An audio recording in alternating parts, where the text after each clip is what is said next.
Бишкек асфальта сервисин жетекчилиги коррупциячылар, жумушчулары жалкоолор иштебейт. Мына көчөлөр талкаланып жатат. Бул деген Бишкектин Первомайский районундагы, Первомайский районунда почти центр. Бир көчөсүнүн көрүнүшү. Мына талкаланып жатат. Өткөндө бир видео чыкпадыбы?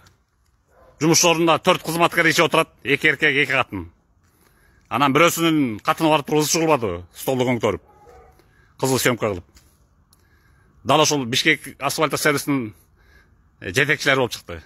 Ну, конечно, жумуш орнунда келжейип арак ичип отурса, каяктагы жумуш буларды иштеп аткан. Мына итогу. Итогу ушул, итогу. Былтыр мэрия касып чыккан. 680 миллион сом жеп коюптур ошо Бишкек асфальта сервисинин жетекчилиги. Коррупция иши деп бир ызы чыгып аткан. Анан дым-дым болуп калышты, интернетте жүрөт.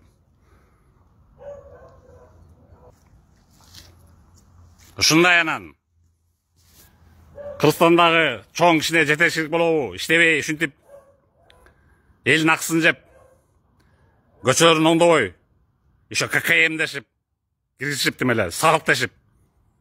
Эмне мен мисалы муякта үйүм үчүн салык төлөйм, тетакта квартирам үчүн салык төлөйм, дагы башка имуществом үйлөрүм үчүн салык төлөйм жыл сайын. Эмнеге монтип көчөлөрдү оңдоп койбойсуңар? ККМ деп элдин баарын наразычылыктарын көтөрүп атасыңар. Оңдогула мына жолду. Оңдобойсуңарбы? Мен чыгара берем ушинтип. Интернетке. Интернетке мировое пространство. Не то что Кыргызстан көрөт. Итаберен келип чермен болосуңар. Ушунакай анан.